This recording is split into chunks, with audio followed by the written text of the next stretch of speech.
Nonveg खाते हो तो यहाँ पे घर नहीं मिलेगा। अगर आप प्योर वेजिटेरियन हो तो स्क्रीन पे जो है नंबर पे कॉल करो।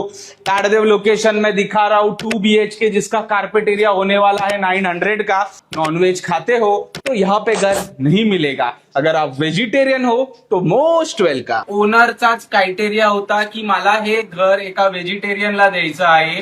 तो ओनर स्वतः वारकरी आहे आणि तो मांसाहार करत नाही। मग त्याची अशी इच्छा होती किंवा त्याची काय अशी श्रद्धा असेल की हा फ्लॅट फक्त एका व्हेजिटेरियन कुटुंबाकडे जावा, म्हणून मी हा व्हिडिओ बनवला होता। मला याच्यामध्ये कुठल्याही नॉन व्हेजिटेरियनचं मन दुखवायचं नव्हतं आणि जरी मन दुखलं असेल तर मी त्याची मनापासून माफी मागतो।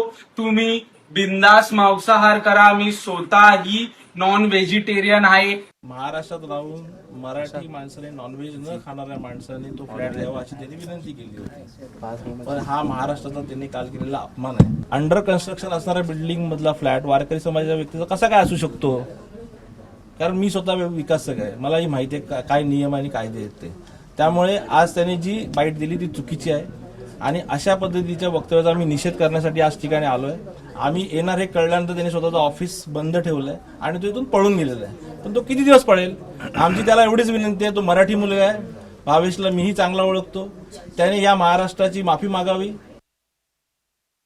या प्रकरणावरती आमदार आदित्य ठाकरे आणि गृहराज्यमंत्री योगेश कदम यांनी प्रतिक्रिया दिल्यात, पाहूयात। व्हेज नॉनव्हेजचा जो विषय आहे हा आम्ही अनेकदा बोलून झालेला आहे की भाजपची सत्ता आल्यानंतरच ही दादागिरी सुरू झालेली आहे। इथे पण आपण सगळे कोणीतरी व्हेज असेल कोणीतरी नॉनव्हेज असेल, पण जे कोणी काय खातं बाजूला पण बसून खातो आपण, त्याला काही कोणाला प्रॉब्लेम नसतो। ही महाराष्ट्राची संस्कृती नव्हती, पण हा जो कोणी बिल्डर असेल ह्याची ओसी रद्द करणं ही मुख्यमंत्र्यांची जबाबदारी आहे।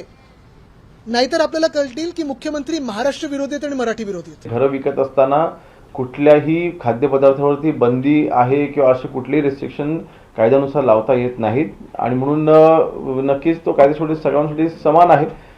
ह्याच्यामध्ये कुठलेही राजकारण न करता, मला वाटतं ह्या गोष्टी आपण राजकारण न करता पाहिलं पाहिजे। कोणाचा तो वैयक्तिक निर्णय असेल, परंतु कायद्याला धरून जर का नसेल तर तक्रार वगैरे सरकार जर का कोणाची आली तर त्यावर तशा पद्धतीने कारवाई करता येईल।